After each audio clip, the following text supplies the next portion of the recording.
Yo, salut à tous, c'est Danny, j'espère que vous êtes au top l'équipe. Aujourd'hui on se retrouve pour une vidéo particulière puisque c'est une vidéo faite en collaboration avec des abonnés. Donc les abonnés en question ne vont pas être dans la vidéo, mais c'est grâce à eux que j'ai pu faire cette théorie aujourd'hui. Donc le premier frérot qui m'a contacté c'est Ryuji, il m'a balancé sa théorie sur Twitter, on a pas mal discuté tout ça. Et en parallèle, le frérot Amaury m'a laissé un commentaire avec sa théorie et j'ai remarqué qu'en fait les deux allaient dans la même direction et se complétaient en fait. Donc moi de mon côté j'ai décidé de fusionner leurs deux théories en apportant moi-même des indications. J'ai fait pas mal de recherches pour en faire la théorie ultime, on va dire ça comme ça. Donc j'espère vraiment que ça va vous plaire. Un grand merci à Ryuji et à Amaury et on peut passer à la théorie.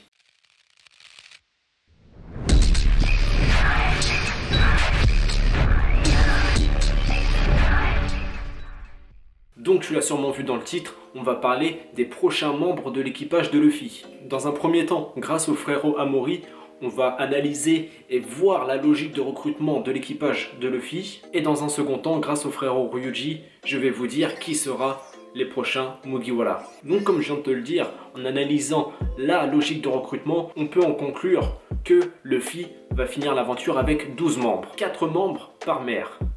Toujours dans cet ordre-là. Un garçon, une fille, un garçon et encore un garçon. À Ace Blue, au tout début de l'aventure, Luffy a commencé par Zoro, Nami, Usopp, Sanji, qui sont des personnes normales. Ensuite, il a recruté encore 4 autres personnes à Grand Line, Chopper, Robin, Franky et Brook, qui eux sont des personnes rejetées à cause de leurs connaissances ou leurs différences. En suivant cette logique, on peut en déduire que Luffy va recruter 4 personnes dans le nouveau monde. Et d'ailleurs, on en connaît déjà une, Jinbei. En suivant la logique, on sait qu'après Jinbei, il va y avoir une fille et 2 garçons.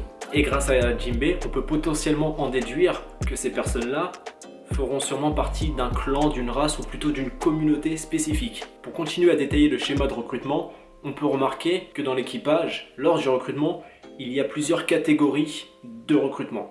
Je sais pas trop comment expliquer ça, mais tu vas comprendre. Donc il y a un Mugiwara par mère qui est forcé par Luffy à rentrer dans son équipage. Je pense en l'occurrence à Zoro, Chopper et Jinbei. Ensuite, il y a un par mère qui arrive par intérim, ou plutôt qui tape l'incruste dans l'équipage, comme par exemple Nami et Robin. Il y a un par mère qui s'intègre naturellement à l'équipage, comme par exemple Usopp et Brook. Et pour finir, il y en a un par mère qui est forcé par un groupe, comme par exemple Sanji et Franky. Autre caractéristique qu'on trouve au sein de l'équipage, c'est qu'ils sont tous inspirés de démons ou de monstres. Luffy est inspiré de Son Wukong, Zoro de Ashura, Nami des sorcières, Usopp du Tengu, Sanji du Diable, Chopper du Wendigo, Robin de Sarasvati, Franky de Frankenstein, Brook du Gacha de Kuro et pour finir Jinbei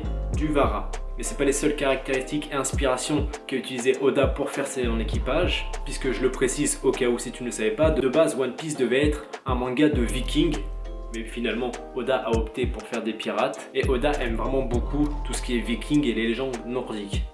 Donc forcément, les personnages ont des inspirations de dieux nordiques. Luffy pourrait être inspiré de Odin, car dieu des dieux, et Luffy c'est le capitaine, c'est le boss des boss. Zoro de Tyr, dieu de la guerre et du serment. Nami de Freyr, ouais au passage, je risque de totalement démonter les noms des dieux. Freyr qui peut contrôler la météo avec une épée, et Nami utilise un climatact. Usopp peut être inspiré de Ordre, dieu aveugle et lanceur de plantes. Sanji de Vidar, ayant une chaussure magique indestructible comme Sanji qui se bat avec les jambes. Chopper de Sleeping, l'animal compagnie d'Odin. Robin de Mimir, dieu du savoir, qui retrouve goût à la vie grâce à Odin, ce qui fait penser à Robin qui retrouve le goût à la vie à Agnès Lobby grâce à Luffy. Franky de Baldr, dieu de la jeunesse. Franky ne peut pas vieillir puisque c'est un cyborg. Brook, Bragi, dieu de la poésie. Jinbei et Njor, dieu de la mer. Encore une fois, désolé si j'ai démonté le nom des dieux. Et si tu crois qu'Oda en a fini avec les références dans son équipage, Eh bah non, totalement pas. Oda aime trop les références, puisque son équipage fait aussi référence aux 12 signes du zodiaque asiatique. Chaque Mugiwara représente un signe du zodiaque. Et on le voit d'ailleurs très bien avec ce Scholar Spread. Luffy, le singe, Zoro, le tigre, Nami, le chat, Usopp, le caméléon, donc le serpent, Sanji, le bouc, donc la chèvre, Chopper, le tanuki, donc le chien, Robin, le faucon, ce qu'on peut mettre en coq, Franky, l'orino, le bœuf, Brook, la girafe, qu'on peut mettre en cheval, et Jinbei, le sanglier, qui fait penser au cochon. Donc maintenant, il nous manque le lapin, le dragon et le rat. Et les plus attentifs d'entre vous auront remarqué que ça fait en tout 13 membres, alors que je dis qu'il y avait 12 signes du zodiaque. Il y a donc un signe en trop, il s'agit du chat. Mais pour le chat, il y a plusieurs explications, plusieurs légendes sur ce fait. Il y a une légende qui dit que le 13 porte malheur, donc il n'a pas voulu mettre 13 signes du zodiaque. Il y a une autre légende qui dit que lorsqu'ils se sont présentés devant Bouddha, le chat a voulu manger la souris, donc Bouddha l'a retiré du calendrier ou je sais pas quoi. Une autre légende dit qu'il y avait une course pour établir les animaux du calendrier, mais le rat avait dit qu'il allait réveiller le chat, mais au final ne l'a pas réveillé. Enfin bref, il y a plein d'histoires, plein de faits sur ce cas. On peut dire que le chat compte pour du beurre. Bref, revenons à nos moutons, ou plutôt à nos lapins, dragons et rats. On va se baser sur les animaux manquants du calendrier pour essayer de trouver nos prochains Mugiwara. Et on commence avec le lapin. Bon, ça paraît assez évident. Carotte. Mais on va quand même regarder si elle rentre dans les critères présentés juste avant. Donc Carotte arrive bien dans le nouveau monde. Si elle arrive après Jinbei, ça suit le schéma de recrutement. Donc Jinbei garçon, Carotte fille, et il manquera 2 garçons. Pour ce qui est du recrutement, elle va sûrement faire partie de ceux qui s'intègrent naturellement dans l'équipage, un peu comme Usopp et Brook. Elle fait partie d'une communauté spécifique, à savoir les Minks. Autre critère que je n'avais pas parlé plus haut, mais tous les Mugiwara aussi ont un rêve qu'ils tiennent d'un défunt. Et elle, en l'occurrence, elle en a un qui est le chien de Pedro. Pour ce qui est de la référence au monstre / démon, elle, sa référence peut être liée au loup-garou, grâce au mode Solong, sa capacité à se transformer en Super Saiyan 3. Pour ce qui est de sa référence au dieu nordique, il peut s'agir de Thor. Bon, en vrai, je te balance Thor parce qu'il a fait de l'électricité un peu comme Thor, et c'est un des seuls dieux nordiques que je connais. Et sinon, quand j'avais fait des recherches, j'avais vu aussi que Mani est le dieu de la lune, donc pourquoi pas. Donc comme tu peux le voir, Carotte rentre parfaitement bien dans les critères de sélection de l'équipage, mais il y a en plus plein d'autres arguments qui font que Carotte pourrait très bien rejoindre Luffy. Mais bon, je vais pas les dire dans cette vidéo, je vais pas m'étaler sur le sujet, sinon la vidéo va être beaucoup trop longue. Et en plus de ça, je pense si on réfléchit tous un peu, on trouve plein d'idées pour Carotte, et je pense qu'on a déjà entendu plein, il y a plein de vidéos là-dessus. Enfin voilà, donc je vais pas m'attarder sur Carotte, et on peut passer maintenant au dragon. Bon, si tu suis un peu mes vidéos, si tu suis un peu la chaîne, je pense que tu sais qui je vais mettre en dragon. Et oui, il s'agit bel et bien de Orochi. Bon allez, c'était une blague. Plus sérieusement, il s'agit bien de Yamato. Donc on va faire le même exercice pour Yamato. On va voir si elle rentre dans les critères de sélection. Donc Yamato arrive bel et bien dans le nouveau monde. On pourrait croire qu'elle ne respecte pas le schéma garçon-fille, garçon-garçon, puisque si elle arrive après Carotte, ça va être une fille, ça va faire fille-fille. Mais bon, je pense que tu vois la subtilité là-dedans. Yamato parle d'elle au masculin, donc je pense qu'on peut valider ça en tant que garçon. Donc on peut dire que ça suit le schéma garçon, fille, garçon, garçon. Je pense que Yamato fait partie d'une communauté spécifique, d'une race assez spécifique, puisque je pense que Kaido, son père, la créature la plus forte du monde, fait partie d'une race lui aussi. Et elle, si elle tient de Kaido, elle aussi, elle tient des gènes de je sais pas quelle race. J'en ferai peut-être une vidéo un jour. Pour ce qui est de l'intégration dans l'équipage, je pense qu'elle va être forcée par un groupe, un peu comme Sanji et Franky. Perso, moi je vois bien la scène comme ça. À la fin de la guerre, à la fin de l'arc Wano Kuni, Luffy va être sur le départ, et Yamato, à l'intérieur d'elle, va sûrement vouloir partir avec Luffy, mais peut-être qu'elle va dire qu'elle reste à Wano pour prendre la relève du pays, pour se racheter des fautes, du mal qu'a fait son père à ce pays. Et du coup, je vois bien les fourreaux rouges, Momo, tout ça, dire à Yamato, allez, vas-y, rejoins-les, je sais que t'en as envie, puis Luffy, lui de son côté, dire, vas-y, viens Yamato.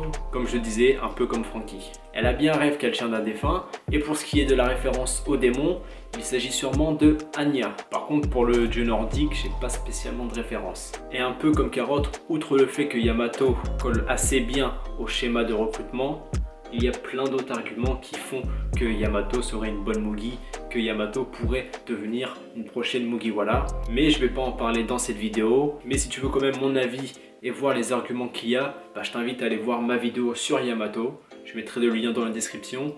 Et si je fais bien mon job, je le mettrai ici. Ou ici, je sais plus. Bon, on finit par le rat, la partie la plus intéressante de la vidéo, enfin je trouve. Puisqu'on va dire que le lapin, c'était facile. Le dragon, même s'il peut y avoir débat par exemple avec Momonosuke, Yamato colle assez bien comme tu peux le voir et a fait partie des favoris sur la place de dragon. Mais pour le rat, là c'est un peu plus complexe puisque le choix est assez vaste. Et du coup je vais te dire qui on voit comme rat dans l'équipage. Il s'agit de Caribou. Ouais, Caribou, prochain Mugiwara. Mais bon, t'inquiète pas, on va en discuter. Je t'avoue que moi aussi j'étais sceptique. Je te dis ça parce que je sais que t'es sceptique là derrière, devant ton écran. Mais bon, tu vas voir qu'il y a peut-être moyen. Je dis bien peut-être puisque c'est Oda qui va nous donner le verdict final. Bon, déjà, pourquoi lui en rat? Tout simplement parce qu'il ressemble à un rat.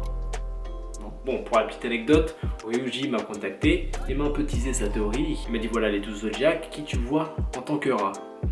J'ai réfléchi 2 minutes et moi je voyais que Caribou. J'ai dit Caribou, il m'a dit ouais voilà c'est ça. En plus quand on regarde les traits de la personnalité du rat, ça colle carrément.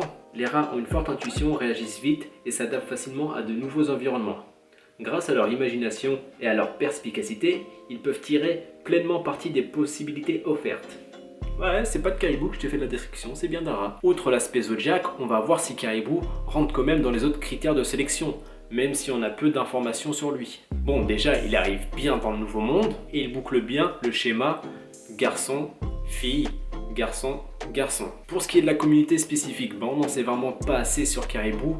On peut facilement imaginer, vu sa dégaine bizarre, qu'il peut venir d'une communauté spécifique. Surtout qu'il y a un truc qui me fait penser à ça, moi, c'est sa couleur de peau et celle de son frère. Ils ont pas du tout la même. Donc peut-être qu'ils s'appellent frères, parce qu'ils sont de la même tribu, du même clan, mais ils n'ont pas les mêmes parents. L'intégration dans l'équipage se fera sûrement par intérim ou par l'incruste, un peu comme Nami et Robin. Pour ce qui est du rêve et du défunt, voilà, comme je te disais, on connaît pas assez de personnages. On sait juste qu'il aime beaucoup l'argent. Peut-être qu'il a un objectif, c'est à ramasser plein d'argent pour sauver un royaume ou quelque chose. J'ai pas parlé des rôles au sein de l'équipage, puisque je pense qu'on peut en trouver assez facilement. Enfin, dans tous les cas, timonier, je connaissais pas ce rôle-là. Finalement, Jinbei, ça lui colle bien. Donc il y a le poste de vigie qui peut être très bien mis par Carotte, et je connais pas les postes au sein de l'équipage, mais on peut imaginer que Caribou soit le messager ou l'infiltré de l'équipage, ou plutôt l'espion, puisque grâce à son fruit du démon, il peut facilement ramasser des objets, s'infiltrer dans des pièces, machin, enfin c'est un liquide presque le gars. Il peut mettre en lui des gros objets comme par exemple un poneglyphe. Voilà, je te dis ça au hasard, voilà, au hasard. Ouais non, vraiment au hasard. Et si on parle là-dessus, le dieu nordique Hermord pourrait faire l'affaire puisque c'est le dieu messager. Et pour ce qui est du démon, la référence au démon dans l'équipage, Caribou est clairement l'Akame. L'Akame, c'est un yokai japonais qui a des cheveux gras et visqueux. Il est doté aussi d'une grande langue. Donc là, c'est clairement Caribou. Et en plus de ça, l'Akame, il aime la saleté et la crasse. Ce qui nous fait repenser au rat. Si jamais il y a encore les sceptiques, je vais continuer d'argumenter sur le fait que Caribou puisse devenir un futur Mugiwara. Je me doute que ceux qui vont réticents à cette idée-là, c'est que Caribou est un méchant. Mais Caribou, c'est pas le gros méchant, le grand méchant. C'est un petit méchant, on va dire. Et je pense qu'au fond de lui, il a un bon fond. Puisque certes, il est violent avec ses ennemis, mais à la fin, il fait une prière pour ses ennemis.